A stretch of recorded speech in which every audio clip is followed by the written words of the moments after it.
Warahmatullahi wabarakatuh.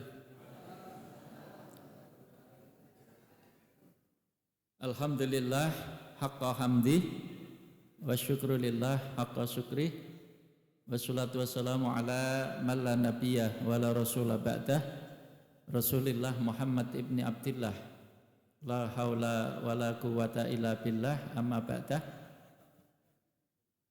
Ingkang kawula hormati, kawula bektosi Bapak Ibu sedaya ingkang rawuh, pimpinan cabang, pimpinan ranting Muhammadiyah maupun Aisyah, pimpinan Aum, Ortum, sedaya kemawon ingkang rawuh enjang menika.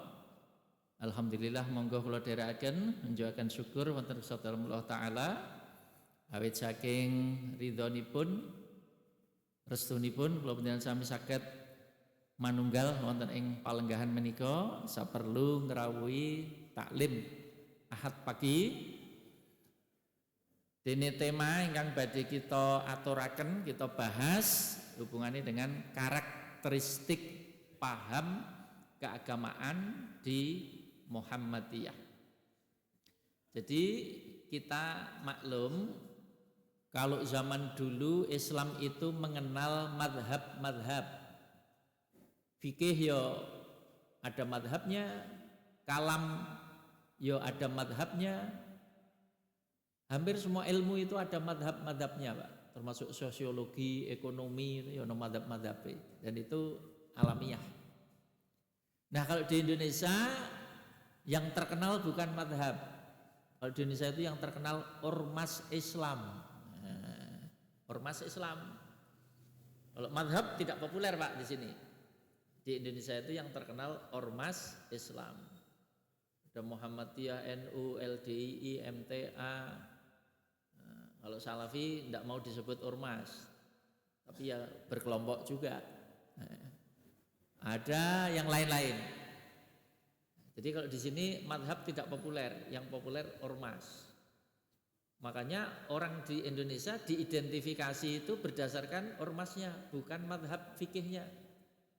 Termasuk masjid saja diidentifikasi berdasarkan ormas.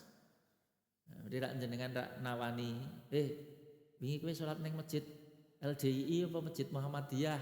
Nah, kan tidak pernah kita dengar Pak, kowe wingi salat ning masjid madzhab Hanafi ya, urut tak krungu aku. Wis tau salat ning masjid madzhab Maliki kowe ya. Nah, Indonesia aneh awal ormas. Kayak masjid LDII, kayak masjid NU, kayak masjid Muhammadiyah, ormas yang diidentifikasi. Lah tentu masing-masing ormas jelas punya ciri, itu mesti Pak. Karena dan punya idealisme pasti. Apa yang diusung utama atau program utamanya apa? Pasti punya misi utama. Ya walaupun judul besarnya sama-sama Islam, tapi hubungannya dengan karakteristik, misi yang diusung, ya masing-masing punya ciri atau penciri.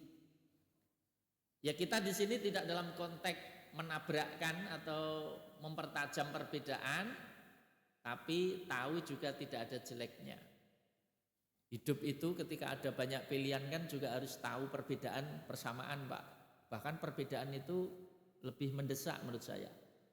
Analoginya begini, analogi. Jenengan ketika mau beli mobil kan banyak merek kan, mereknya kan macam-macam Pak. Kan kari ndelok anggarane duwite pira.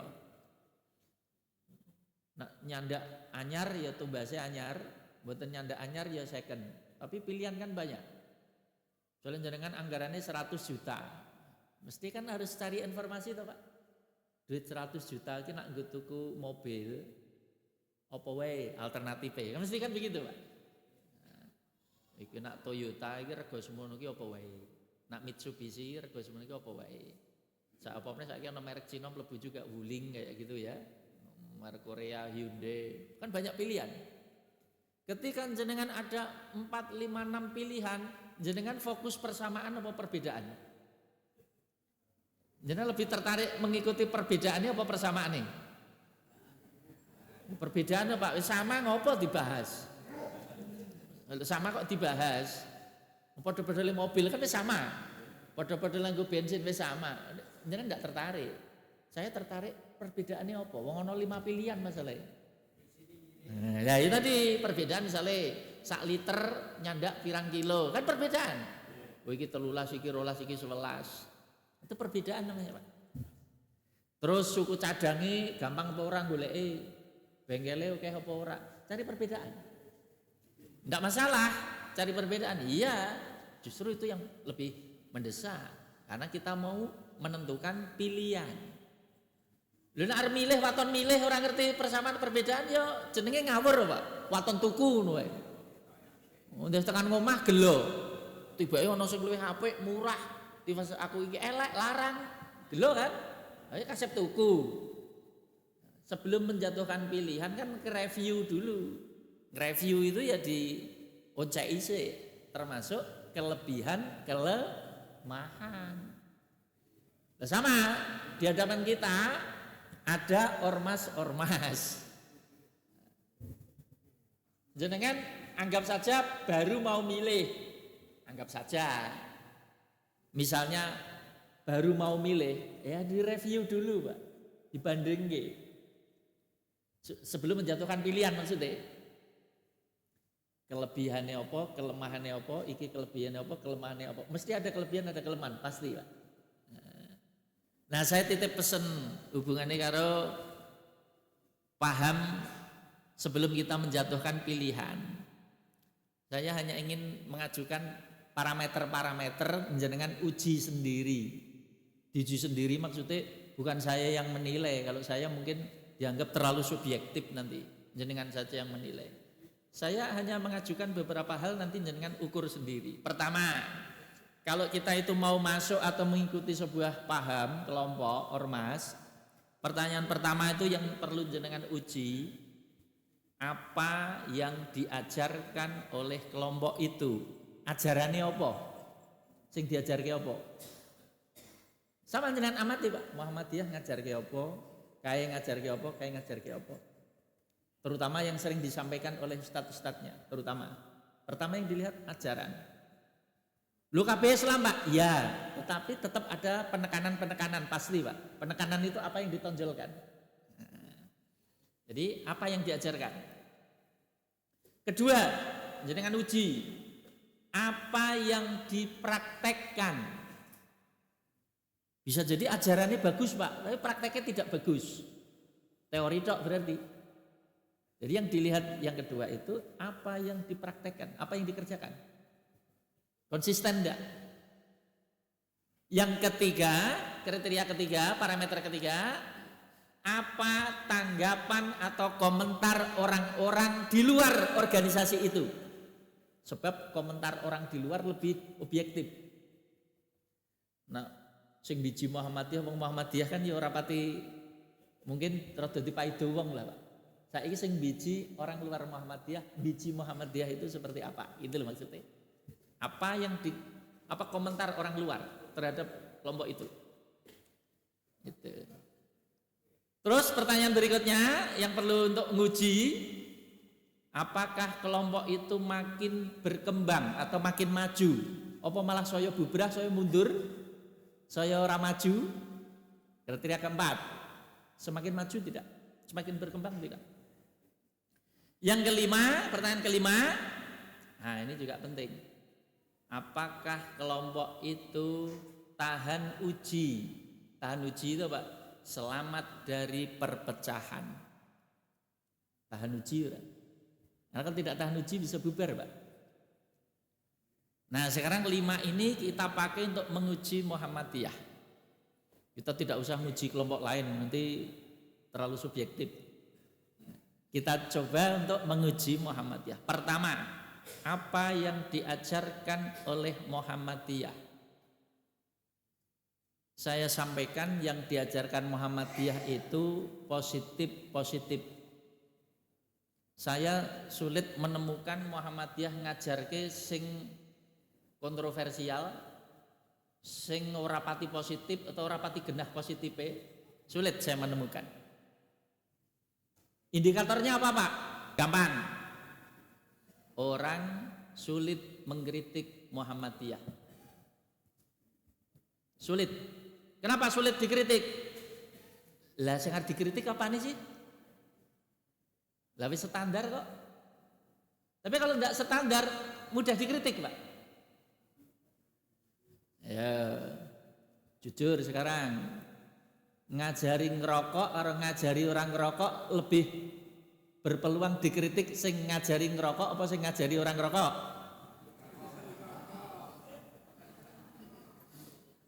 Loh, ngajari ngerokok rawan kritik.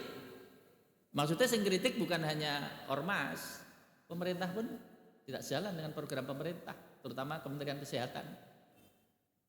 Kok ngajari ngerokok? Apalagi dicontohi ning ngarepe wong akeh.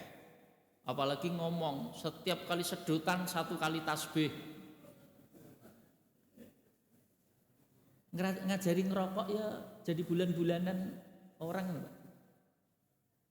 Ora usah diajari wis do pinter kok ndak diajari. Nah, sing ngajari ngerokok kena kritik. Dihabisi Pak di medsos. Muhammadiyah orang ngajari ngerokok selamat dari kritik. Bahkan Muhammadiyah itu nyun sewu fatwanya mulai 2010 sama dengan yang lain, haram hukumnya merokok. Walaupun kita alon-alon menyampaikannya, tapi fatwanya sudah haram, Mbak. Artinya apa? Yang diajarkan itu positif, apa? Ngejak orang ngerokok, orang malah ngajari ngerokok. Ngerokok ora usah diajari wis do fasih-fasih ngono kok. Nah iya, ngerokok diajarke. Contoh itu, Pak. Yang kritik Muhammadiyah enggak dapat celah itu maksudnya. Angel. Apalagi yang diajarkan Muhammadiyah, ya standar-standar saja. Standarnya contohnya apa? Menghormati orang misalnya, termasuk menghormati guru. Yang diajarkan Muhammadiyah menghormati orang sekedarnya saja. Sak lumrahe sak wajare. Piye sak lumrahe sak wajare kuwi ya ketemu mesem salaman paling ya bungkuk sithik lah. Cukup. Wis sopan. Tapi kalau sing ngajari nganti delosor-delosor berangkang-berangkang, ngesot-ngesot, ya nyun sewu, apalagi hidup zaman sekarang, ya jadi bulan-bulanan. Karena apa? Dianggap feodal dan berlebihan. Padahal wong kok. Kalau zaman dhisik ya rada maklum ya, zaman Majapahit misalnya itu. Ngadep raja, berangkang-berangkang, delosor-delosor, kan zaman dhisik. Zaman sekarang, apalagi kita udah bebas dari penjajahan, udah merdeka, ya dianggap tidak sejalan. Yang diajarkan Muhammadiyah, ya tidak menuai kritik, standar. Nah, contoh. Terus berikutnya, yang diajarkan Muhammadiyah nak ngibadah ora sing aneh-aneh, ora sing neko-neko, standar. Karena yang dilakukan itu orang neko-neko, orang aneh-aneh, standar, ya tidak bisa dikritik atau tidak jadi bulan-bulanan. Tapi kalau ada orang misalnya zikir buanter neng candi sisan, ya jadi bulan-bulanan toh Pak. Wis nggone neng candi zikire buanter. Nak zikir lirih mungkin tidak jadi bulan-bulanan, tapi nak banter minimal ada yang terganggu, wis nggone ora cocok sisan. Lah ye. Termasuk juga ada aturan kapan gunake speaker toa masjid. Nah, masjid Muhammadiyah rak tertib toh, Pak. Kapan gunake speaker kan tertib. Sehingga apa? Nyaris tidak ada kritikan. Tapi kan ada juga masjid yang nyetele yo kadang yo kesuwen, kadang orang ngerti waktu, apa wae dilebokke speaker. Wajar sebagian merasa terganggu. Kadang urung wayahe. Subuh kurang sak jam wis setel ngaji. Masalah nembe arep turu. Nah iya, apa wae lebokke. Kadang wirid lebokke speaker.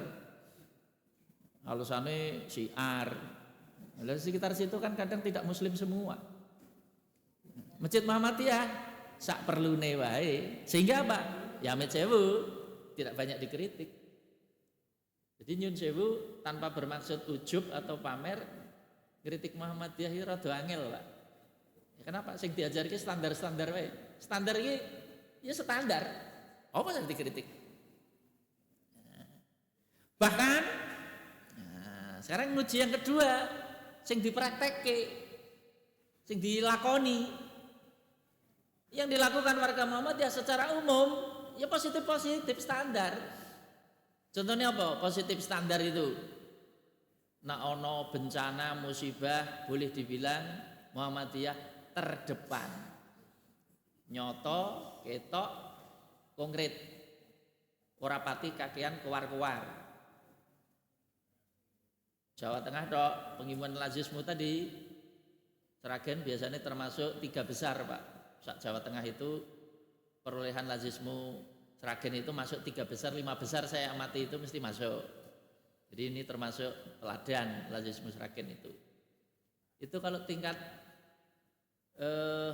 Jawa Tengah saja, mungkin sekitar 3-4 hari yang lalu saya baca, kalau tidak salah sudah terhimpun sekitar 16 miliar. Jawa Tengah dok lagi untuk dana siaga bencana, terutama yang ke Aceh dan Sumatera. Yang dilakukan positif. Apa? Gelem urun, gelem nambahi. Nah, Muhammadiyah itu dikenal gampang infak, gampang urun. Pimpinane dikenal amanah, jujur, disiplin, tertib. Ibarat kata pemerintah bantu Muhammadiyah, dibantu pemerintah 1 miliar, karo Muhammadiyah didedekke 5 miliar. Dibantu 1 miliar, ditambahi jadi 5 miliar. Itu kultur Muhammadiyah. Orang ngecap ini bisa diuji, bisa dibuktikan. Orang ngecap itu ora ono buktine. Dibantu 100 juta, dedekke 1 miliar. Tapi yang lain mbuh. Yang lainnya orang ngarani mbuh ngono wae lah. Bantu 1 miliar mbuh. Biasanya ana bantuan iki tukang sunat iki do metu kabeh ijine, Pak. Iya. Jadi nguji itu 1 ajaran, 2 praktek. Ojo mengajaran tok. Kadang ajarannya apik, prakteknya ora apik. Yang dipraktekkan Muhammadiyah silahkan diuji. Contohnya tadi kepedulian sesama bencana, boleh dibilang kita terbesar, terdepan. Terus kalau kita bicara toleransi misalnya, orang kakian gembar-gembar kita kalau bicara toleransi Muhammadiyah bisa diuji. Contoh di daerah-daerah yang mayoritas penduduknya non Muslim, sekolah, kampus, rumah sakit Muhammadiyah bisa diterima. Dan sebagian besar penggunanya non Muslim. Diterima, bisa diterima, diperlakukan dengan baik. Di negara-negara di daerah-daerah yang mayoritas non Muslim, yang ngisi sekolah-sekolah kampus Muhammadiyah ya non Muslim. Buktinya apa itu? Toleran, bisa diterima, nyata. Termasuk cara kita menyikapi perbedaan. Cara kita menyikapi perbedaan menurut saya lebih dewasa, lebih bermartabat. Nak ono piye-piye, keluarkan apa? Jurusnya apa? Akhlak diutamakan, dialog dikedepankan, terpaksanya menggunakan jalur, gunakan jalur hukum, tertib. Sing jelas kita tidak membiasakan okol karo otot, gerudak-geruduk. Pemenang berminggu-minggu, termasuk nyegel-nyegel. Lihat, bicara kedewasaan, bicara cara menyelesaikan masalah yang lebih bermartabat. Itu praktek, Pak. Ajaran sudah kita uji dengan praktek. Yang ketiga, kita uji dengan penilaian kelompok lain. Bagaimana pemerintah menilai kelompok itu? Komentar-komentar pejabat pemerintah. Termasuk penilaian netizen kalau di medsos. Netizen. Gimana netizen kalau mengomentari Muhammadiyah? Kecenderungannya positif. Kecenderungannya loh ya, positif. Nah, itu artinya apa? Pengakuan, Pak. Yang selanjutnya diuji dengan apakah Muhammadiyah semakin maju atau berkembang? Jawabannya yes. Bismillah. Muhammadiyah didirikan 1912, sekarang 2021. Kita baru saja milad yang ke-113. Usia Muhammadiyah sudah 113 tahun. Itu tidak sebentar loh Bu. Sudah lintas zaman, lintas generasi. Muhammadiyah sudah teruji dan terbukti. Teruji dan terbukti. 1912 zaman kolonial, lulus. Orde lama lolos, orde baru lulus, orde reformasi lolos, sampai rezim Mukidi berakhir lulus lolos. Berarti makin maju makin berkembang, aumnya makin banyak, perguruan tingginya makin bertambah, rumah sakitnya makin bertambah. Ya, berarti makin maju makin berkembang. Kriteria kelima, apakah kelompok itu selamat dari perpecahan? Ini juga penting. Muhammadiyah tadi Pak 113 tahun. Belum pernah kita dengar ada sejarahnya neng Muhammadiyah muktamar tandingan. Ada pengurus ganda. Di tengah jalan ono pengurus dicopot, belum tahu kerungu aku. Artinya apa? Ya insya Allah kita ini selamat dari perpecahan. Meh ngobok-obok Muhammadiyah angel Pak. Karena sistem pemilihan pimpinan aja berlapis. Milih telulas itu kan orang milih ketua umum Pak. Milih telulas. Milih telulas itu kan orang kubu-kubuan. Beda kalau milih ketua umum Mbak. Berarti kubu-kubuan Mbak. Calonnya telu sisan. Opo kae. Nanti bedanya ormas karo parpol nanti meh ora ono bedanya Pak. Bisa main uang, sogok dan sebagainya. Dan orang luar bisa intervensi. Nandur wong itu gampang. Nyusup ke wong gampang. Tapi dengan sistem pemilihan kepemimpinan di Muhammadiyah yang berlapis dan satu paket, milih telulas, kubu-kubuan bisa diminimalisir. Termasuk siapa yang jadi ketua umum belum tentu Pak. Hanya belum tentu yang suaranya terbanyak jadi mesti jadi ketua umum, belum tentu. Sehingga lebih cair. Efeknya apa? Positif. Termasuk pimpinan kita itu kena dicontoh. Kena dicontoh piye? Simpel saja Pak, nyun sewu. Wong Muhammadiyah itu kan secara teori tidak bertasawuf, tidak bertorikot. Tapi kalau bicara nilai-nilai tasawuf, nilai-nilai torikot, pimpinan Muhammadiyah boleh dibilang lebih menerapkan. Indikatornya apa? Ora kemaruk dunyo. Catat baik-baik. Ora kemaruk dunyo. Indikatornya apa? Pimpinan-pimpinan Muhammadiyah jenengan gatekke hidupnya sederhana. Terutama Pak A.R. Farudin ya, yang lama jadi ketua PP. Hidupnya sederhana. Sekelas ketua PP. Ketua PPP yang lain jangan amati, hidupnya sederhana. Bukan tidak mampu mewah Pak, nyontoni sederhana.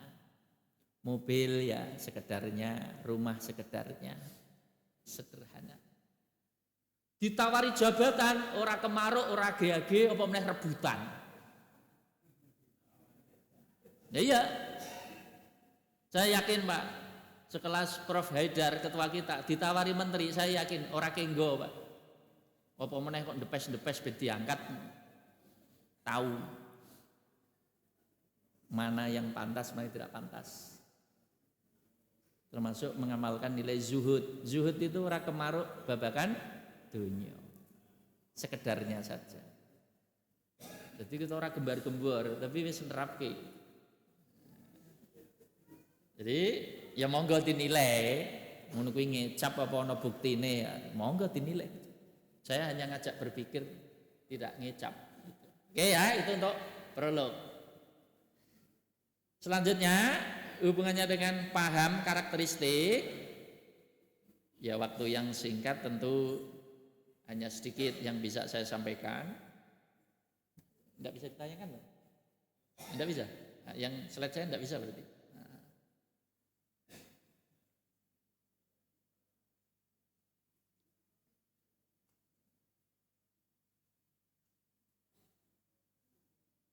Ya, hubungannya dengan karakteristik itu berarti yang menjadi ciri khas. Apa ciri khas paham keagamaan Muhammadiyah? Ya sebenarnya ada yang tidak betul-betul ciri khas. Karena kalau ciri khas itu di tempat lain tidak ada. Tapi kalau menjadi ciri kelompok modernis mungkin ya artinya tetap ada juga di kelompok lain yang mengusung paham pembaharuan. Artinya kita dengan ormas lain ya ada titik temu, tapi dengan ormas yang lain juga ada tidak bertemu atau ada perbedaan. Jadi tidak semua berbeda, sebagaimana juga tidak semua sama. Nah, yang pertama saya mulai dari apa ciri paham keagamaan Muhammadiyah itu? Ini Pak, Muhammadiyah itu sumber rujukan paham keagamaannya itu otentik dan meyakinkan. Otentik dan meyakinkan. Kok bisa ngomong otentik? Otentik itu sumbernya yang asli. Meyakinkan itu tidak memasukkan do'if, lemah, juga apalagi yang palsu. Termasuk tidak memasukkan unsur-unsur hurufat, kepercayaan yang tidak jelas, tidak berdasar. Jadi paham keagamaan Muhammadiyah itu berlandaskan pada sumber yang otentik, asli, meyakinkan. Di situ mengeluarkan hadis dhaif dan hadis palsu, termasuk anti TBC, tahayul bid'ah hurufat, karena ingin menjaga yang otentik dan meyakinkan. Apalagi dalam hal akidah ya, akidah itu standar tarjih lebih tinggi lagi, lebih ketat lagi, karena akidah menyangkut keyakinan. Karena akidah itu harus diyakini dengan mantap, tidak ada keraguan, maka standar sumbernya juga harus meyakinkan. Disuruh meyakini kok sumbernya orang meyakinkan. Nah, itu loh maksudnya. Makanya di Muhammadiyah tidak gampang menerima ajaran pengaruh cerita-cerita halu, cerita-cerita khurafat, dongeng-dongeng yang tidak berdasar. Karena akan diuji sumbere endi, dasare opo. Nah, itulah. Ya di sini ormas Islam pembaru ketemu Muhammadiyah dengan MTA, Salafi, LDI ya ketemu dalam arti tidak menggunakan tadi. Nah, itu. Berikutnya tadi ya, tidak mengamalkan hadis dhaif. Jadi di Muhammadiyah dalam hal hukum hadis dhaif tidak diamalkan. Apa kelebihannya, keuntungannya? Ya hadis dhaif itu kan nak dinggo kan iso nambah hukum, nambah larangan, Pak. Nambah itu kan ngerepotke. Nambah hukum, nambah larangan. Sing jane ora ana tambahan hukum, ora ana tambahan larangan, di kelompok lain itu jadi tambahan, di kita tidak, gitu loh. Karena kadang-kadang dasarnya dhaif, lemah. Sementara Muhammadiyah tidak mengamalkan. Bisa diberi contoh yang agak konkret, Pak. Contohnya salat nisfu Sa'ban misalnya. Nanti mireng toh? Salat nisfu Sa'ban di komunitas tertentu digalakkan, disambut. Di Muhammadiyah malam nisfu Sa'ban tidak ada sambutan khusus, biasa seperti malam yang lain. Hanya yang biasa tahajud ya tetap tahajud, tapi orang mergo nisfu Sa'ban gitu loh Pak. Jadi kelompok lain nisfu Sa'ban ada sambutan tersendiri, upacara tersendiri, amalan tersendiri, mungkin juga sholat tersendiri. Bagi kita selidiki dasarnya dhaif, lemah sehingga tidak diamalkan. Di sini juga dengan MTA Salafi kita sama, maksudnya satu paham, tidak mengamalkan. Nah kalau hadis dhaif dipakai untuk larangan, ya nambah larangan Pak. Nambah larangan itu juga kadang nyun sewu repot atau merepotkan. Contoh, ya, hadis dhaif nambah larangan. Amit sewu ya, ini hanya contoh saja.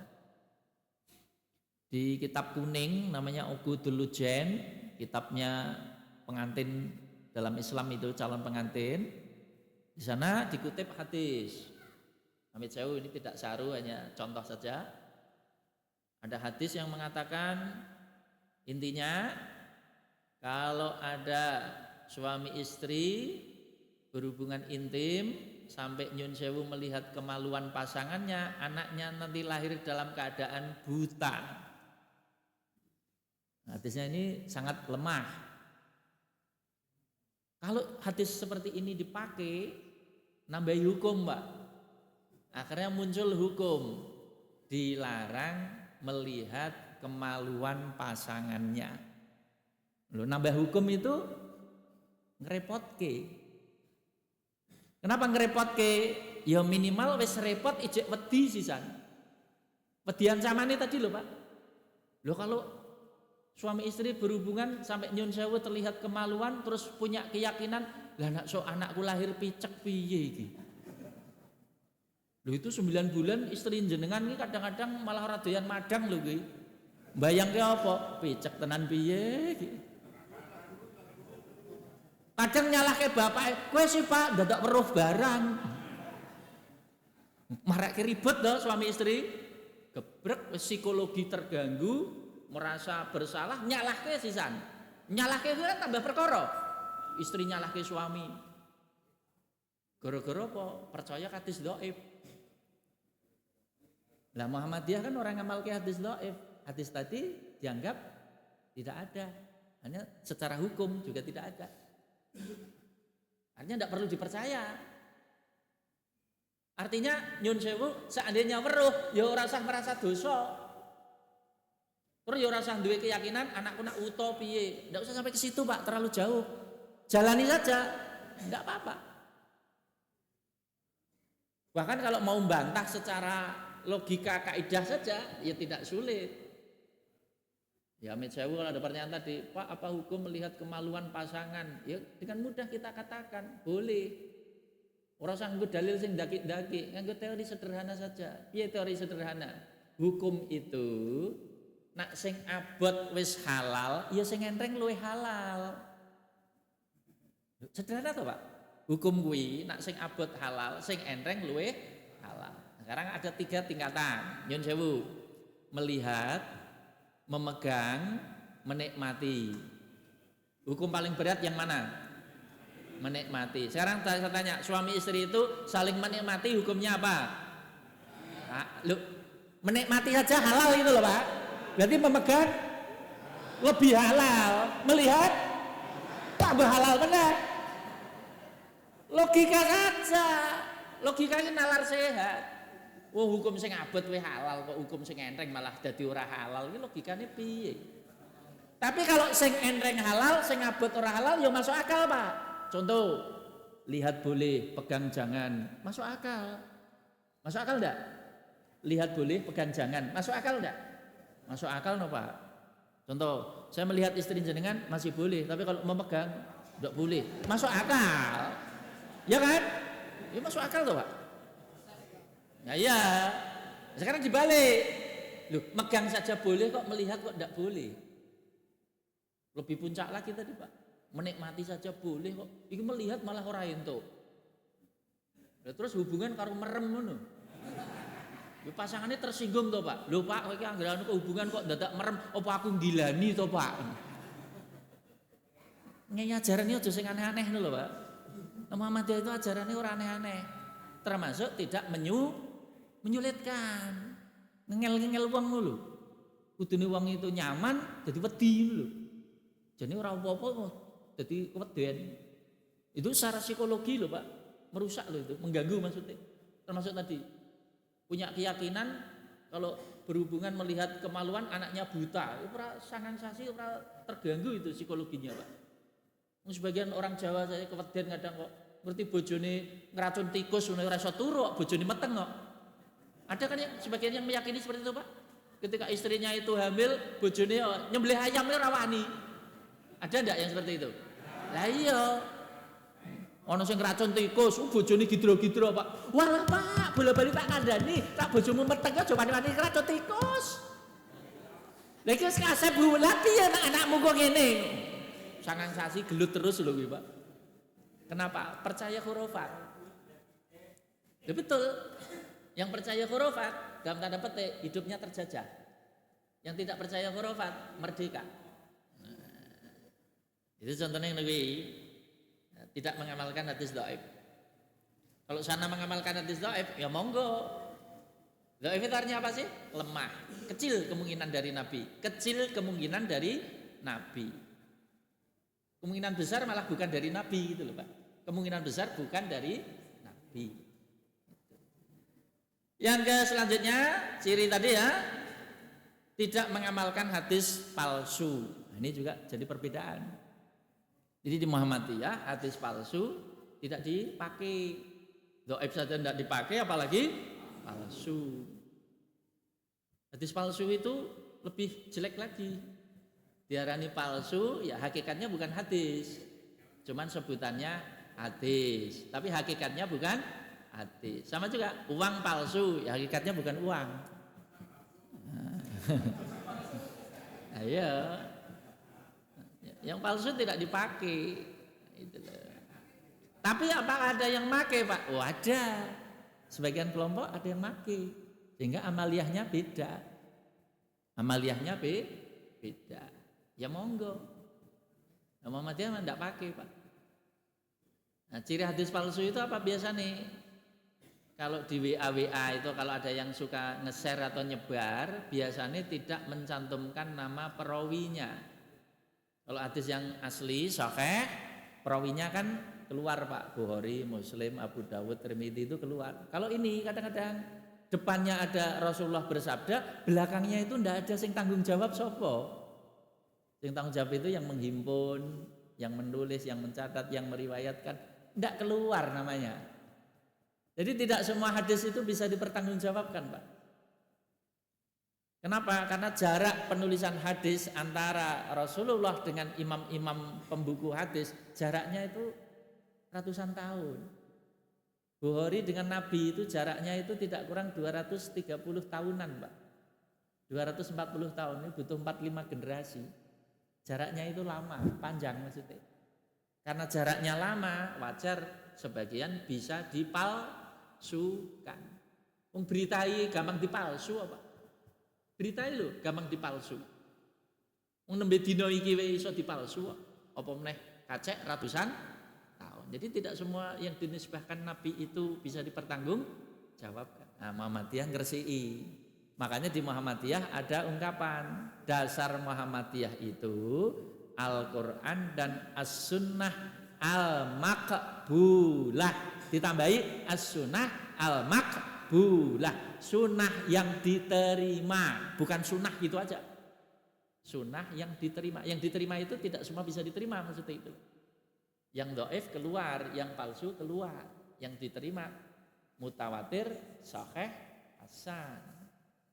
Makanya tadi saya mengatakan standar dalil Muhammadiyah otentik, meyakinkan. Berikutnya, ciri Muhammadiyah itu dalam hal ibadah, Muhammadiyah itu standar tidak ngarang, tidak nambah, termasuk tidak menggunakan kaidah bid'ah hasanah. Jadi Muhammadiyah itu kalau urusan ibadah melu standar wae, contoh wae, ora kreatif, ora inovatif, ora ngarang.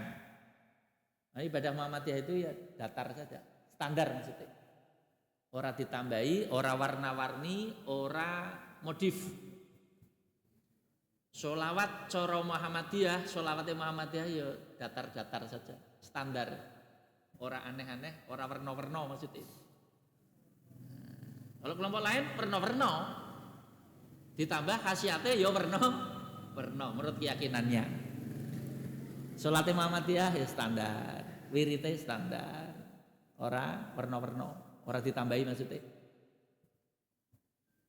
Tapi dalam soal muamalah, Muhammadiyah melakukan prinsip lakukan yang tidak dilarang. Artinya justru di bidang muamalah lah tempat kita kreatif, inovatif. Jadi nak urusan muamalah silahkan kreatif.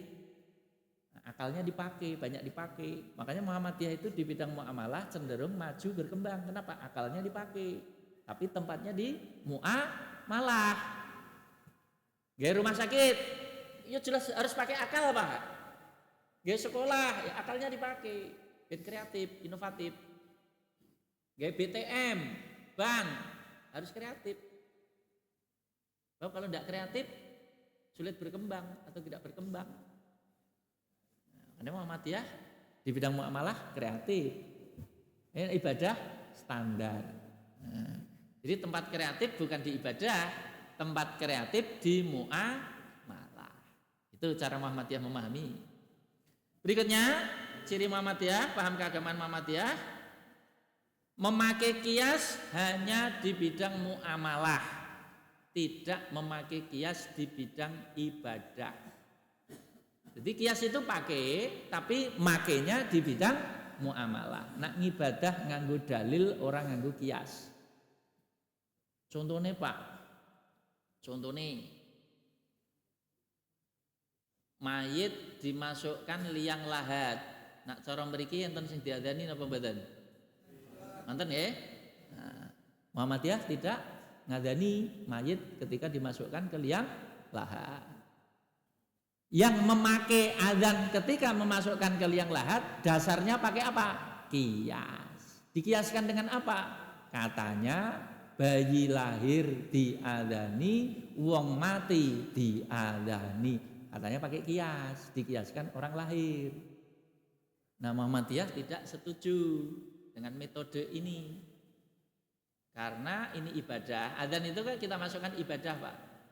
Muhammadiyah ana contone apa ora. Ora ana contone ya ora dilakoni, ana contone dilakoni. Pertanyaan tadi, Nabi ngubur sekian ratus jenazah, tak satu pun riwayat Nabi menyuruh sahabatnya untuk ngadani. Padahal misalnya nyuruh ngadani, yo iso. Tapi Nabi tidak pernah nyuruh. Nah, kadang-kadang pakai kias tidak terlalu kuat, pakai jurus lain. Alah, dan kok dipersoalke, lah nek distolke, setelke son horek no persoalno. Utawa azan itu dipersoalke eleke ning ndi to? Eleke ning ndi? Maksudnya berarti apa? Tapi standar ini juga mudah dibantah. Bantahnya gimana? Pakai contoh lain. Saya tanya atau kita tanya. Sholat Id itu pakai azan apa tidak? Sholat Id pakai azan apa tidak? Nak ditambahi apa elek? Kono sing jawab Pak. Nah, iki sholat Id dikai adzan, apik apa elek? Jawabe iya jawabe tak arani apik. Piye tak arani elek, adzan kok tak arani elek. Tapi tak misalnya ngarani apik, pertanyaan selanjutnya wani nambahi ora? Ya ora wani. Jare apik. Ya ora wani nambahi. Kalau prinsip Muhammadiyah konsisten nih loh. Konsisten ini maksudnya ini. Muhammadiyah jawabnya ora apik elek, Pak. Apik elek itu subjektif. Pertanyaannya ono contone apa ora?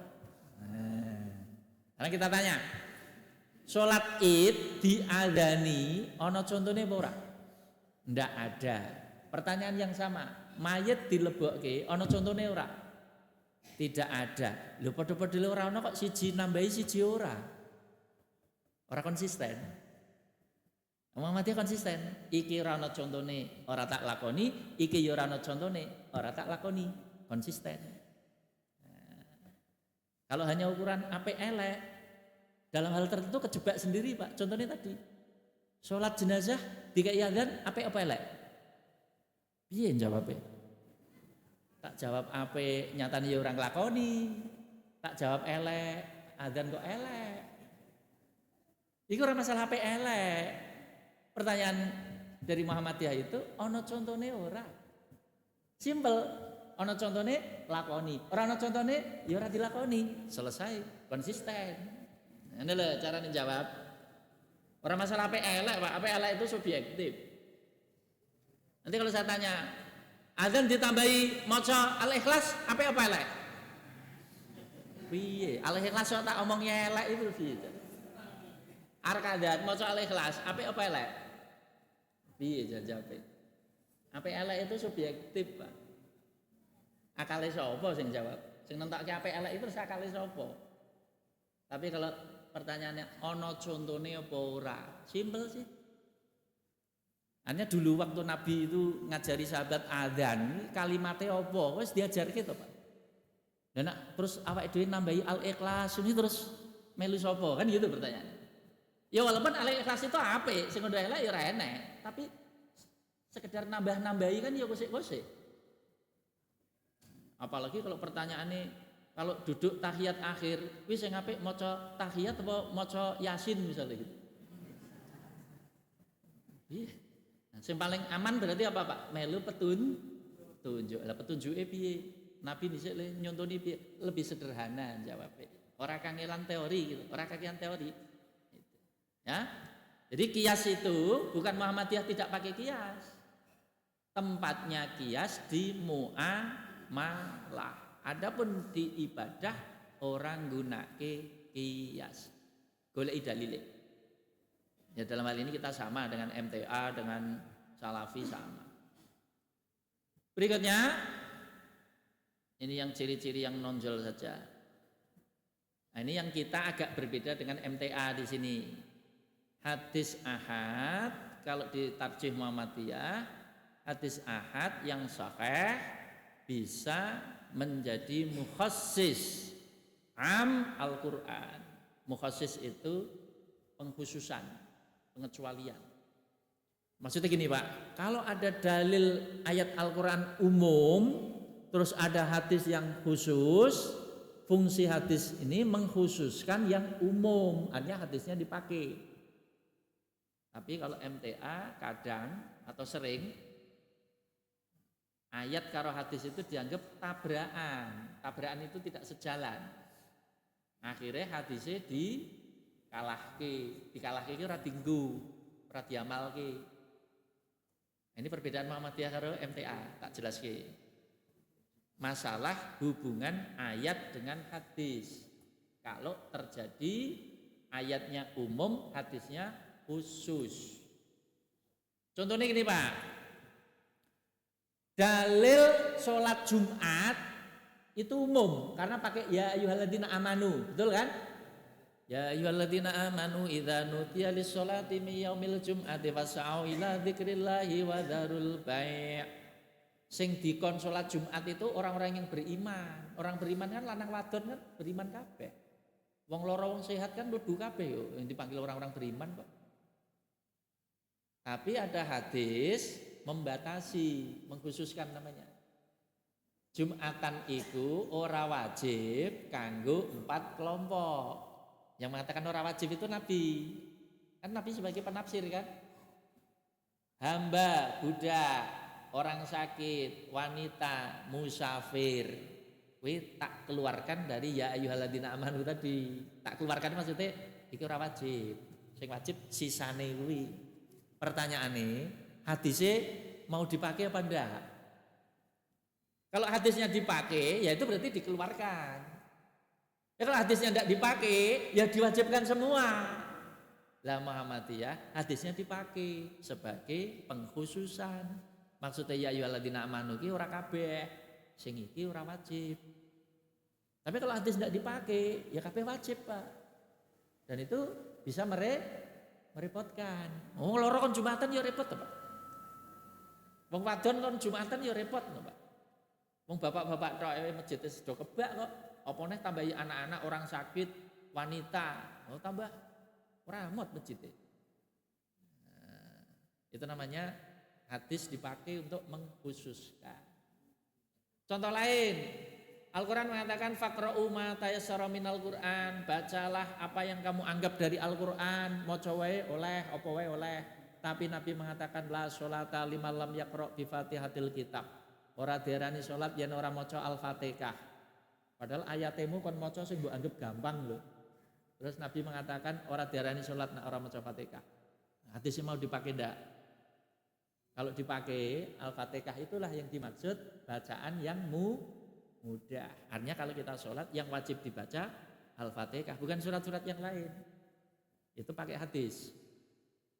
Nah yang paling menyolok ini Pak, hubungannya karo bagaimana dengan hadis-hadis yang jumlahnya juga cukup banyak, dari sisi sanad juga sahih, tapi oleh MTA dianggap bertentangan dan tidak diamalkan.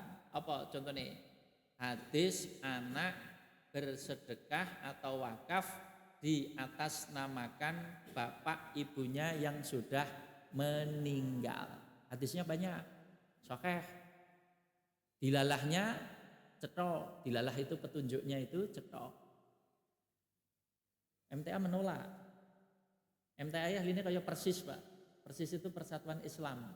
Hasan itu loh, yang Bandung itu loh. Jadi MTA kalau Persis itu 11-12. Jadi MTA itu kayak Persisnya Solo. Persis yang Bandung kan di Jawa Barat. Jadi Persisnya Solo itu ya kayak MTA itu 11-12. Mirip maksudnya. Kalau mau coba bukunya Hasan itu ya seperti itu. Nah dia menolak, Muhammadiyah menerima. Bagaimana cara menghubungkan? Hadisnya sahih, petunjuknya jelas. Ayatnya katanya wa alaisa lil insan illa ma sa'a. Manusia tidak memperoleh kecuali yang diusahakan. Kita jawabnya gampang Pak. Sekarang saya tanya, anak ini termasuk usahane wong tua apa dudu? Jenengan dhewe sing jawab, ora sampe mikir ndaki-ndaki, jawabe. Anak ini termasuk usahane wong tua apa dudu? Termasuk usahane kok sapa sing ora ngakoni nek anake dudu usahane wong tua? Sing nyebabke lahir sapa? Sing kragati sapa? Sing gedhekke sapa? Sing nyekolahke sapa? Mang gratis wi. Wong tua direwangi pecicilan lho kuwi. Anak kuwi usahane wong tua, sing arep bantah sapa? Ndak ada. Dan yang menafsirkan Nabi Pak. Inna atyaba ma akalar rajul min kasbihi wa inna waladar rajul min kasbihi. Harta yang paling bagus dimakan orang itu adalah hasil dari tangannya sendiri, usahanya sendiri. Dan anaknya adalah termasuk usahanya sendiri. Nabi yang mengatakan anak itu termasuk usahanya wong tua. Tafsir Nabi itu valid. Jadi nyun sewu, orang tua memakan gaji anak itu halal, punya hak. Jadi yang orang tua nyun sewu terutama jenengan wis pensiun orang nyambut gawe, terus anake kerja nyambut gawe cek sehat, jenengan kok gaji ora tau dikei, ora diteri, jupuk dhewe. Wong duwe hak kok. Ora, Pak. Hadisnya ada. Oh dulu itu ada kok. Anak itu wadul karo Nabi yo. Nabi wadul kula apa? Bapak kula niku sering njupuki gaji kula donya kula ora tau kandha. Malah Nabi mbela pake. Anta wa maluka li abika. Kamu dan hartamu itu duweke bapakmu. Artinya apa? Nabi membenarkan. Sing salah iki sing bangeten iki dapurmu kuwi malah dingonake kowe. Ora bapakmu sing salah, dapurmu kuwi. Iya itu Pak. Jadi dibenarkan. Ya tentu sekedarnya ya, sekedarnya itu secukupnya, sewajarnya. Lah wong tuwa wis ora nyambut gawe, ora kerja, ora ndek penghasilan, anake sehat, normal kerja nyambut gawe kok ora gelem ngopeni, ora gelem nafkahi, jupuk ngono wae. Secukupnya. Itu sama juga Pak, istri kalau punya suami pelit, iya bojone Abu Sufyan ya, Hindun ya pernah wadul karo Nabi. Abu Sufyan niku Nabi bojo kula, wonge sugih, duwite akeh, tapi medite ra merkakat. Kula ya kadang njupuk ora kondo-kondo. Pripun Nabi? Kata Nabi, njupuk sak cukupe halal. Fatwane cethone kok kuwi ya ora wani nglakoni aku. Boleh, Pak. Jadi orang tua itu punya hak terhadap anak sebagaimana anak punya hak terhadap orang tua. Padha-padha duwe hak. Bukti napa? Anak mati saling mewarisi kok. Anak mati wong tua ya dadi ahli waris, wong tua mati anak itu dadi ahli waris. Itu berarti ada punya hak. Nah kembali ke tadi, anak itu usaha orang tua. Lah ayatnya tadi kan nyambung Mbak. Seseorang tidak memperoleh apa-apa kecuali yang diusahakan. Lah anak kan usahane wong tua. Lah bertentangannya ning endi gitu loh maksudnya. Orang bertentangan. Orang bertentangan. Sehingga wajar kalau ada anak berbuat baik, wong tuane otomatis melu kebagian. Ora sak wong tuwa, gurune wae kebagian kok. Coba gurune ngaji, ngajari salat, ngajari ngaji, terus gurune mati, anake salat, dapat pahala enggak dia? Masih dapat. Kenapa? Kasab. Kasab apa? Ngajari. Ngajari itu kan keringet, jerih payah. Bukan masalah hubungan darah, Pak. Kasab, kasab itu jerih payah. Kemeringet lah bahasa Jawa itu. Karena kemeringet itu mengeluarkan pengorbanan. Bukan masalah karena hubungan darah, bukan, karena usaha. Maksudnya gini loh Pak. Misalnya ada anak kandung iki, tapi bapaknya orang tanggung jawab. Contohnya apa? Anak lahir tinggal ngono wae. Kan ada anak lahir gua ngono wae. Gua ora diopeni. Ditinggal iki lho, kadang gua ning tempat sampah. Sing ngopeni sapa kadang? Panti asuhan, wong liya. Walaupun anak kandung, tapi wong tua kan orang duwe kasab, orang pernah ngopeni, orang tanggung jawab, orang konek Pak. Orang konek maksudnya anaknya nanti misalnya sukses dan sebagainya, wong tuane orang di kontribusi apa-apa. Nah, kontribusi ini mau bibit tok. Bibitnya neng di lho maksudnya. Tapi ayah tiri atau ayah angkat tidak ada hubungan darah. Ayah tiri atau ayah angkat tidak ada hubungan darah, tapi dia sing ngopeni, sing ngrumat, sing nyekolahke, sing ngeragati. Yang dapat kasab siapa? Ayah tiri apa ya? Ayah kandung? Ayah tiri. Cuman aneh nang Indonesia, nak ana ayah tiri, anak ayah angkat atau ayah kandung, nak dadi manten, malah sing dadi wali sing digoleki ayah kandung. Padahal apa? Ora tau ngopeni, ora tanggung jawab. Kadang ya anake dadi nganten ya urun wae ora mulih malah njaluk sangu Pak. Mulai bola-bali ke foto, ke syuting, lah ayah tiri sing ngeragati ngopeni utang malah ke foto pisane karo tukang sound system malahan. Kadang-kadang ya aneh juga. Jadi bukan masalah kandung tidak kandungnya, sing kemperinget sapa? Ayat itu intine sapa sing kemperinget? Ngajeni wong kemperinget. Makanya hubungannya kasab, kangelan tadi loh Pak. Ora kangelan kok njaluk jatah. Ayah kandung tapi ora kangelan, ayah tiri tapi kangelan. Yang layak dijadikan pahlawan ya sing kangelan, ora masalah kandung karo tiri. Nah, kembali ke tadi, anak itu kasab orang tua. Karena kasab orang tua sehingga kalau dia beramal dapat pahala orang tua otomatis sama seperti gurunya. Gurunya juga dapat pahala. Kenapa? Karena dia kemeringet. Kemeringetnya apa? Ngajari. Lah wong tua kemeringetnya apa? Ngeragati. Emang sekolahnya gratis lho Pak. Sekolah yang bayar kok gurune kangelan tenaga. Lah wong tuane kan kangelan ragat. Padha-padha kangelan. Mangane untuk kabeh maksudnya sapa sing duwe keringet ya kebagian. Nah sekarang hubungannya karo wis mati Pak. Loh wis mati kan kadang anak itu kan arep bekti karo wong tua kan kadang umure urung nyandak. Maksudnya ini loh. Ketika wong arep bales kebaikan orang tua, kadang kondisi anak belum memungkinkan Pak. Ekonomi urung pati mapan, gawean ijek pindah-pindah, omah ijek ngontrak-ngontrak, arep bales wong tua urung isone ijek ngrusui wong tua. Tapi begitu wis mapan, ekonomi mapan, karir wis oke, arep bales wong tua wis ora ono. Kadang-kadang kan begitu tuh Pak. Gimana cara berbakti pada orang tua? Kata Nabi masih bisa. Gimana caranya? Boleh di samping mendoakan ya. Kalau mendoakan sudah jamak Pak. Kalau mendoakan kan wong liya wae ya iso, ora mung anak. wong liya wae iso. Asal padha wong Islam iso. Kalau anak kan harus lebih dari itu.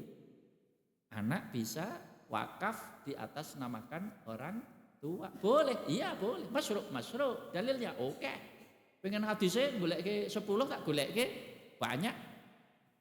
Tidak bertentangan ayat, bagi kita tidak. Logikanya gimana Pak? Di samping dalil Pak, logikanya gampang. Tadi, dalam harta anak ada hak orang tua. Hak orang tua sering tidak diambil. Contoh tadi, misalnya loh Pak ya, 10% gaji anak kuwi hake wong tua, misalnya tak gawe 10%. Putrane jenengan gajinya misalnya 10 juta. Kalau diambil 10%, berarti orang tua itu punya hak 1 juta dari gaji itu. Tapi selama ini kan tidak pernah ngambil, Pak. Tidak pernah minta, betul enggak? Arep njaluk ora tegel, ora tekan wong tua, Pak. Sekali moro kuwi arep njaluk ora tekan, akhirnya nembengi utang. Lu nembengi utang, delar nembeng utang sing jagongi mantune, Pak. Ke mantune terkenal galak. Akhirnya apa milih Bali nembeng utang ya ora wani, njaluk apa meneh. Kadang wong lanang iki arek ngeki wong tuwa ngene ndak mlipir-mlipir ndelik-ndelik kok kadang-kadang kok wedi karo bojone. Ngeki wong tuane dhewe kadang wedi mlipir-mlipir kok. Arek ngopo kuwi? Depes-depes kuwi. Getak karo bojone. Paling rene wong tuamu wingi paling nek ora utang njaluk. Getak ngono sik kok akhire kapok wong tuane, Pak. Duwe hak tapi ora tau njaluk niku wong tuwa. Saiki nek cara jenengan dikumpulke iki 10 tahun 1 juta kok ora tau dijupuk kuwi lho. Nglumpuk pira kuwi? Misale nglumpuk 200 juta, itu kok lemah entuk pira wisan.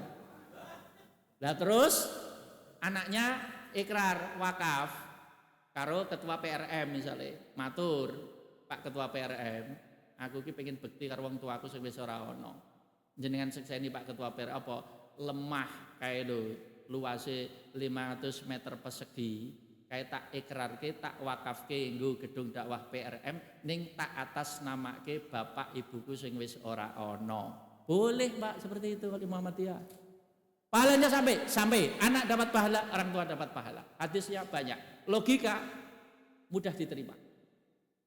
Kita jenengan gagah. Wah, di mata masyarakat anak yang berbakti, anak yang soleh, wong tuane ora ana. Tanah ombone sakmono diwakafi atas nama bapak ibu, anak hebat tenan. Kuwi komentare tangga-tanggane. Padahal misale wong tuane urip meneh diprekke jenengan.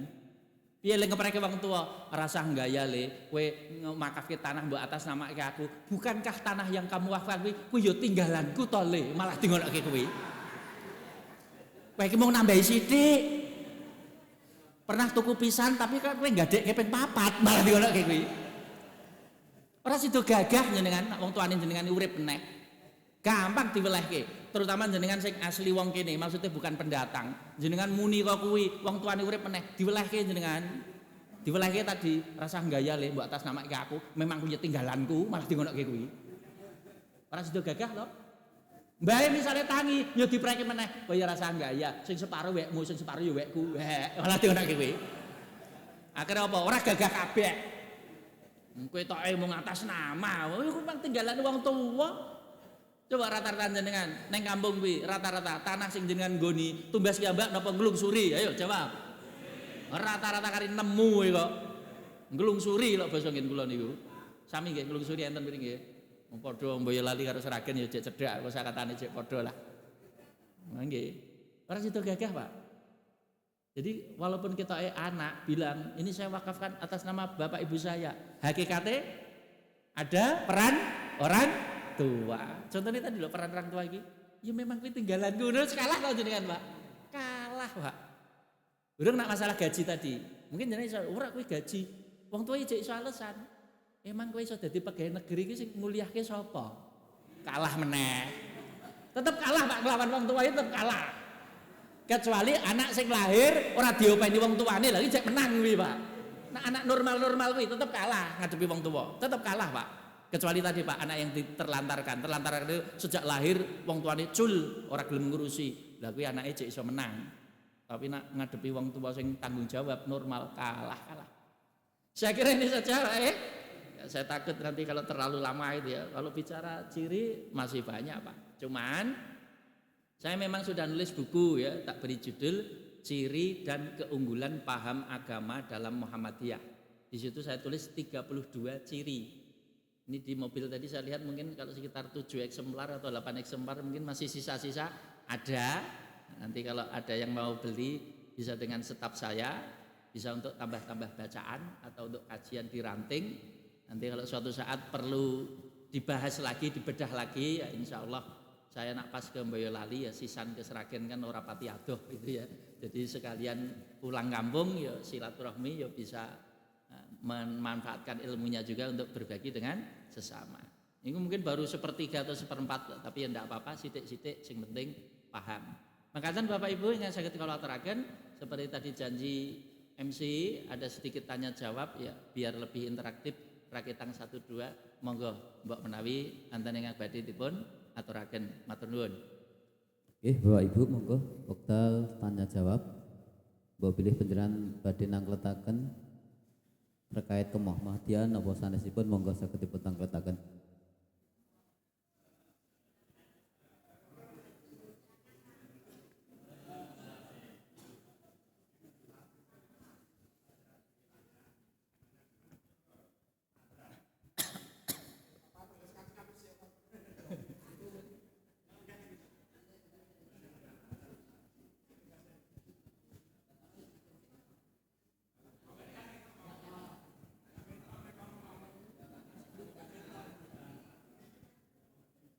Nggih. Niki ingkang kula tangkletaken hubunganipun dengan azan. Untuk daerah saya itu sering mendengar ada tambahan untuk khusus sholat subuh as-sholatu ghairu minan naum. Itu ada contohnya tidak? Terima kasih. Wassalamualaikum warahmatullahi wabarakatuh. Waalaikumsalam.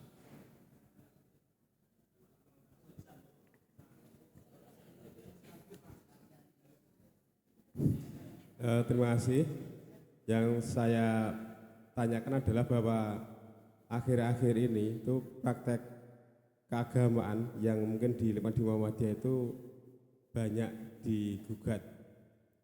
Misalnya berdoa dengan keras setelah sholat itu, dan menurut penuturan yang di YouTube itu katanya juga ada dalilnya. Baik, itu yang pertama. Yang kedua tentang merapatkan soft itu. Jadi selama ini ada yang memahami merapatkan soft itu ya pundak dengan pundak itu sampai bersentuhan itu. Padahal katanya itu menurut Imam Syafi'i, Maliki dan seterusnya itu malah ada jarak. Minimal jaraknya itu tidak cukup untuk satu orang itu. Itu sehingga tidak mengganggu kenyamanan di dalam sholat karena terlalu rapat itu. Saya kira itu dulu, terima kasih. Assalamualaikum warahmatullahi wabarakatuh.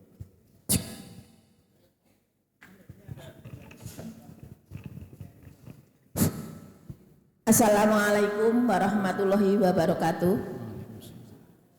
Maaf Pak, mau tanya satu saja yang hubungannya dengan wakaf tadi. Bagi orang tua yang diwakafkan anaknya tapi tidak sholat, mohon dijelaskan Pak. Contohnya bapak saya sendiri. Ya. Matur suwun. Assalamualaikum warahmatullahi wabarakatuh. Sekalian Tat, ini ada di TikTok ini ada yang bertanya Tat, saya sampaikan Tat. Izin bertanya Pak, kalau wakaf atas nama saya sendiri, orang tua berpahala atau tidak? Maka Tat ini dari TikTok menjawab bertanya seperti itu.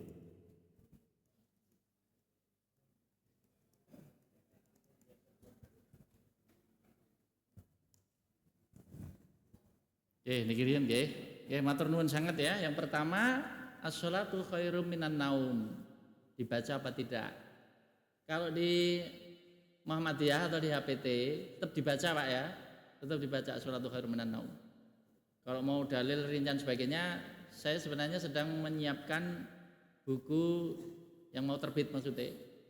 Saya itu kan punya beberapa buku. Di antara buku sebelum ini ada buku Bincang 7 Khilafiyah. Bincang 7 Khilafiyah itu 7 persoalan fikih yang Muhammadiyah dengan NU berbeda.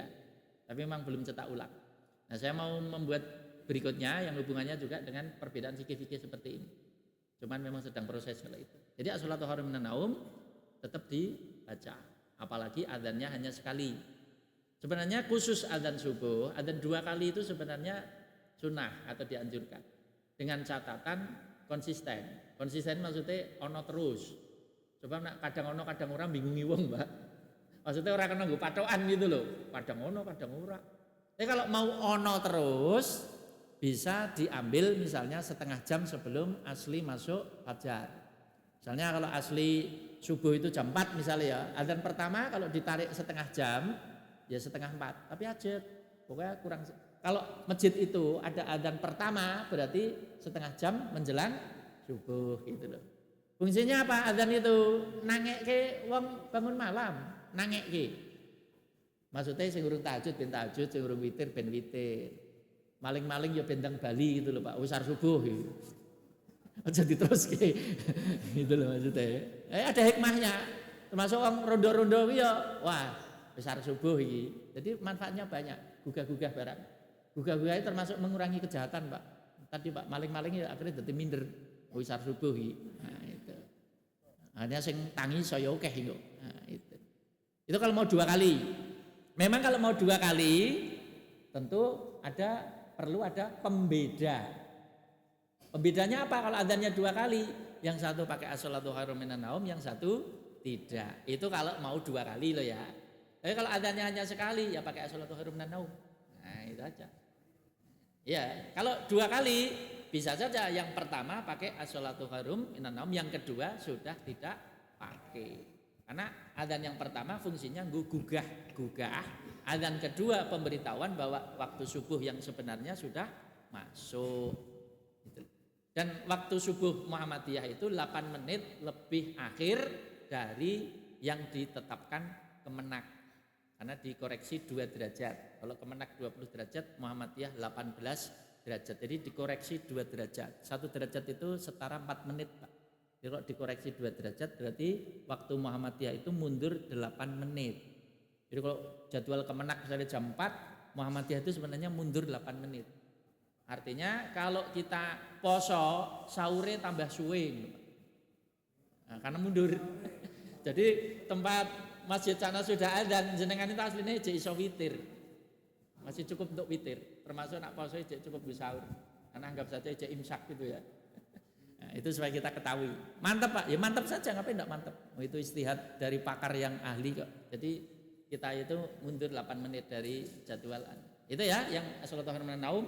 Yang kedua, zikir keras, maksudnya mungkin zikir Pak ya, bukan doa ya.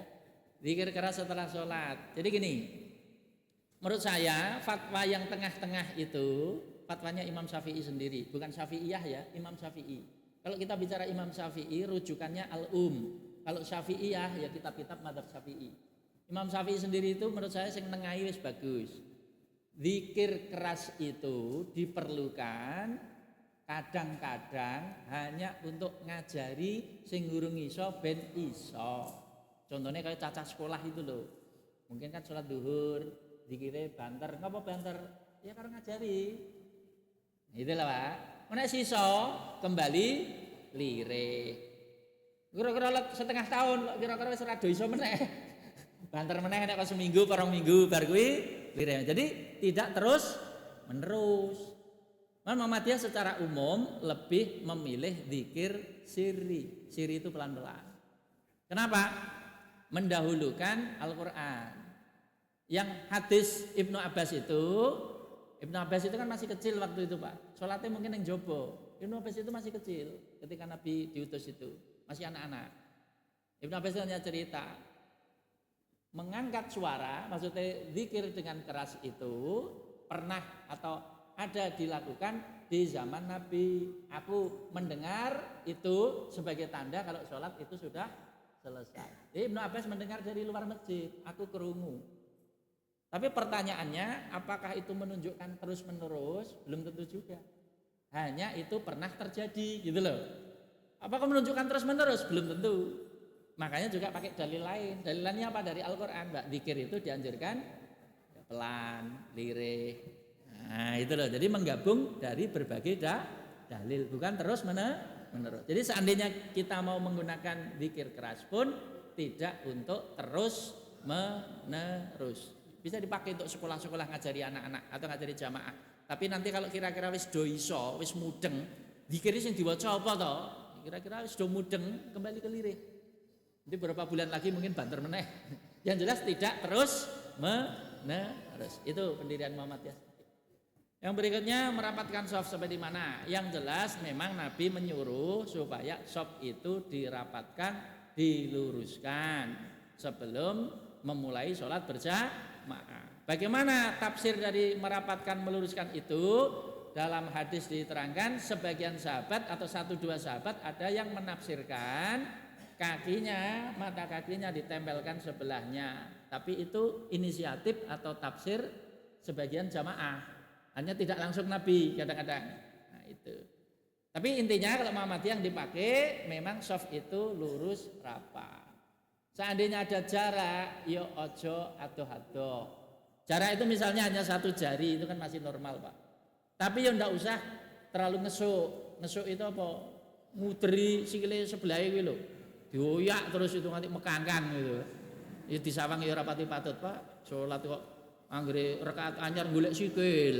Padahal kono ngedoh maksudnya risih, dioyak terus. Saya mau kangkang akhirnya Pak. Ya enggak begitu juga tafsirnya. Jadi kalau hanya ada celah-celah kecil, misalnya hanya 1 jari, 1 senti, ya masih wajar lah. Karena kadang-kadang kalau terlalu mepet juga bisa mengganggu kenyamanan saudara kita. Mengganggu kenyamanan ini malah jadi jengkel atau orang tenang atau orang seneng gitu Pak. Ya kan juga mengurangi kenyamanan orang beribadah, orang sholat. Misalnya kita wis ngei jarak sidik misalnya 0,5 senti, ada jadi doyak. Ngatone doyak meneh. Kene yo ngoyak, kene yo ngoyak. Kono iki ngedoh iki ra seneng, doyak terus. Ora do salat malah idak-idakan sikil lah. Ya apa wae sekedarnya saja lah. Nah, termasuk kalau terus-menerus dipaksa pundake kudu nempel, sikile nempel rekoso, Pak. Nanti malah fokus kita golek pundak karo golek sikil nanti. Anggere rakaat anyar golek sikil karo pundak, golek ora nggatekke bacaan imam malah golek sikil karo pundak nanti. Jadi menafsirkannya itu juga sak derma, sak madya. Yang penting lurus rapat. Ning pengertian rapat bukan berarti terus mepet. Ngesuk itu loh maksudnya. Ngesuk itu terasa kalau nekan itu loh Pak. Orang nyaman sebelah. Ya secukupnya saja. Nah itu.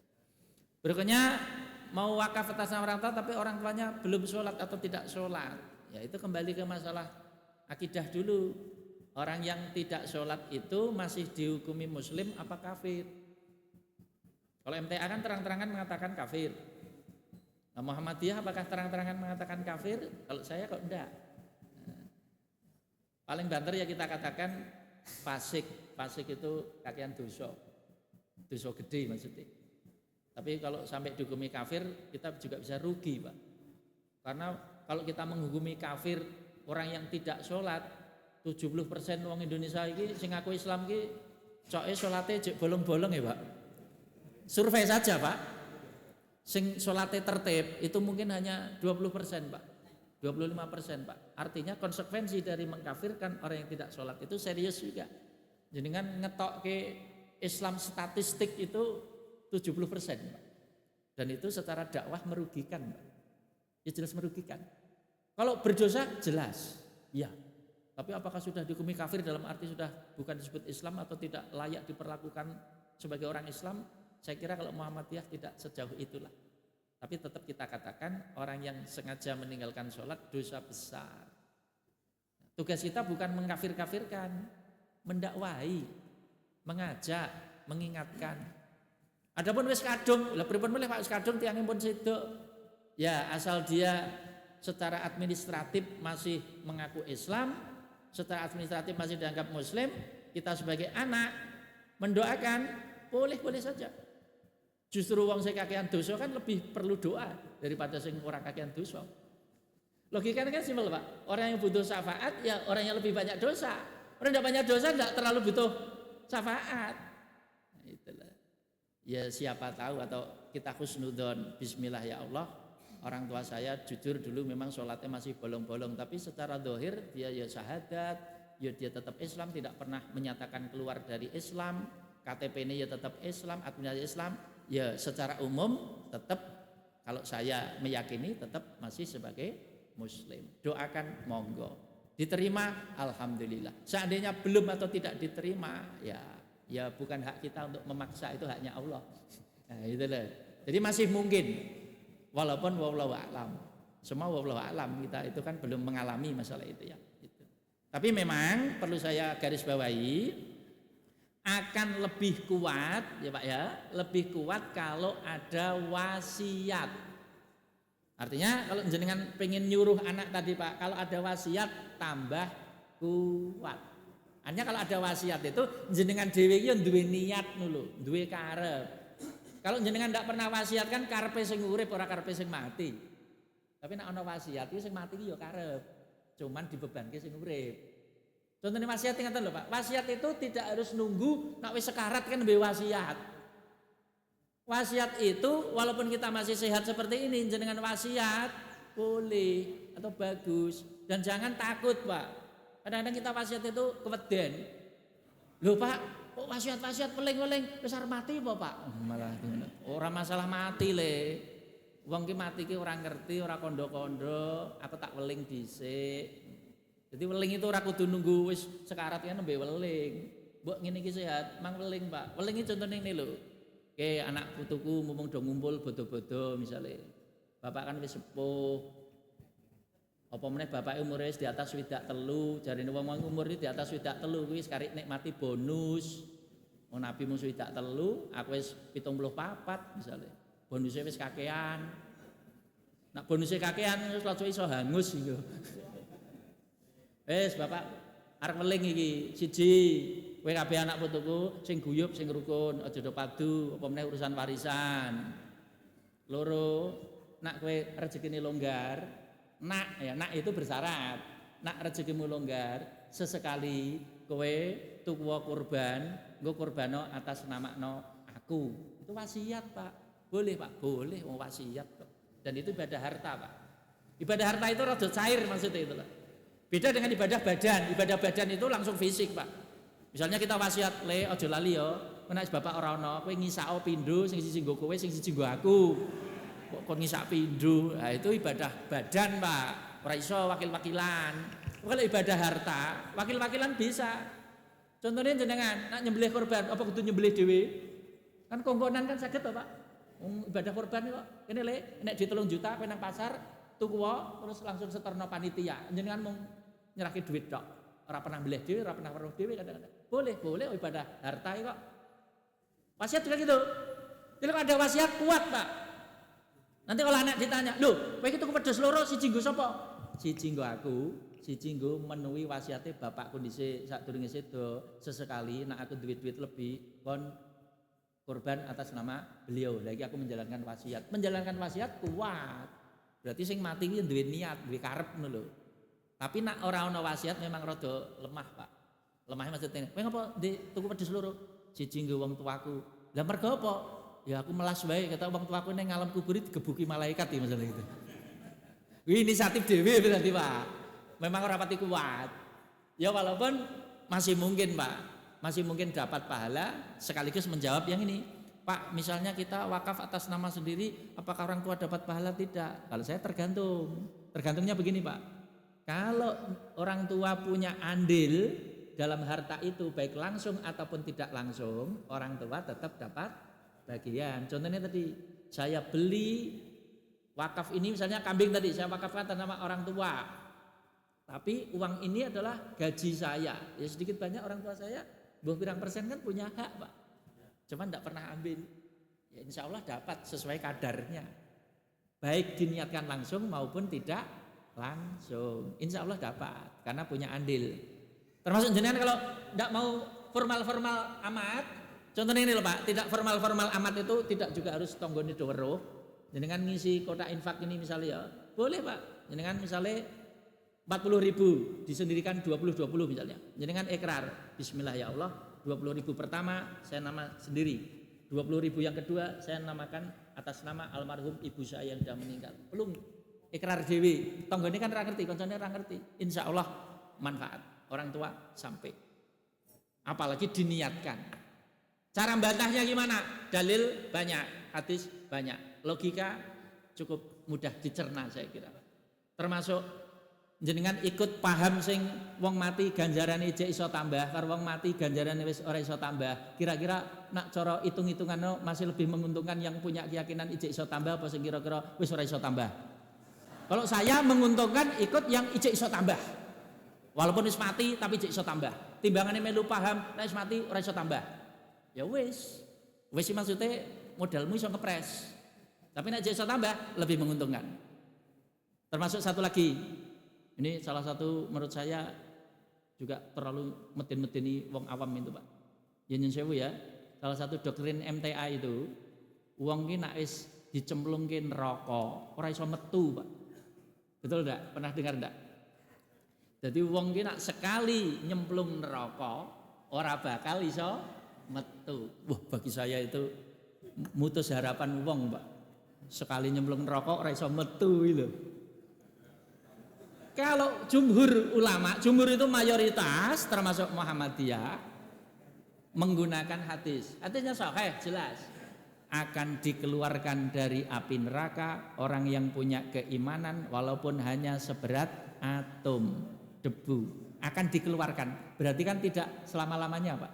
Artinya ijek ono harapan mentas saka neraka. Lah nek divonis sekali nyemplung neraka ora iso metu, bagi saya Pak itu memupus harapan orang awam. Ya sithik banget Pak sing selamat saka neraka kalau begitu Pak. Sekali nyemplung ora iso metu Pak. Tapi kalau Muhammadiyah orang akan dikeluarkan dari api neraka kalau dia punya keimanan walaupun hanya kecil sekali. Isih ono harapan. Nah, termasuk agak mudah lagi, ini juga sedikit mungkin ngoreksi sebagian keterangan guru-guru kita dulu waktu masih di SD. Guru agama kita dulu itu menurut saya juga terlalu meden-medeni Pak. Apa kata dia? Wong ki nak duwe dosa walaupun gedene sak lebu mesti ngicipi neraka. Banyak kan dulu yang begitu Pak. Katanya orang itu kalau punya dosa senajan sak lebu mesti ngicipi neraka. Ndak. Pakai dalil wa may ya'mal mithqala dzarratin khairan yarah wa may ya'mal mithqala dzarratin syarran yarah. Lah, tafsire sing ora pas. Yarah itu artinya apa? Yarah itu artinya melihat, Pak. Siapa yang melakukan dosa sekecil atom, niscaya dia akan melihatnya. Mana yang bunyinya niscaya dia akan dimasukkan neraka nanti. Allah mengatakan dia akan melihatnya. Melihatnya ini maksudnya piye? Catetane ono. Jadi sekecil apapun yang kita lakukan, baik itu keburukan atau pahala, catetane ono. Tapi apakah dibalas? Belum tentu. Kesalahan kecil bagi Allah mudah memaafkan. Sebab kalau kesalahan sebesar debu, orang dimasukkan neraka, berarti tidak dimaafkan. Berarti klaim Maha Pemaaf menjadi tanda tanya. Salah sak lebu ora iso dimaafke. Lah wong kita saja sing ora Maha Pengampun, Pak, nak kesalahan cilik gampang memaafkan, Pak. Sekarang saya tanya, duitin jenengan 1.000 rupiah dicolong, kira-kira jenengan tuntut neng kantor polisi napa mboten? Duitin jenengan 1.000 perak dicolong wong, jenengan tega nuntut teng pengadilan? Malah jenengan sing dibuli wong akeh Pak, alah dit 1.000 tekan polisi. Kowe kelangan ayam mbok lapor ke polisi malah kentakan kambing ngono. Malah dibanget-bangetin jenengan. Artinya apa? Duit ora sepiro wae dicolong tak ikhlaske. Nak wong atine apik ora usah nyolong Mas 1.000 nyo tak kei 100.000. Nek wong apik malah dingonake kuwi. Ora nuntut maksudnya. Apalagi Allah Pak. Salah sak lebu cemplungin neraka. Doktrine sapa? Jadi yang agak ringan dan menguntungkan kita pakai pendapat ulama ini Pak. Siapa yang pahalanya 50% plus 1 lebih banyak kebaikannya masuk surga, ora usah nyemplung neraka. Tapi kalau 50% plus 1 keburukannya lebih berat, nyemplung neraka sik. Nak dosane entek nembe dintaske. Itu lebih ringan Pak. Tugas kita itu hanya 50% plus 1. Ora pati abot. Tapi nak jenengan dituntut 99,9% kudu apik. Walah akeh ora iso. Nih, Pak. Cukup 50% plus 1 saja. Kebaikan jenengan selamat. Makaten Bapak Ibu ingkang saged kula aturaken matur nuwun sanget menggah kerawanipun wonten klenta-klentun nyuwun pangapunten cekak semanten nasrul minallah fatum qarib wa basyiril mukminin. Assalamualaikum warahmatullahi wabarakatuh. Jamaah ingkang kula hormati, mekaten menggah inti wonten ing enjang menika ingkang sampun kawedhar dening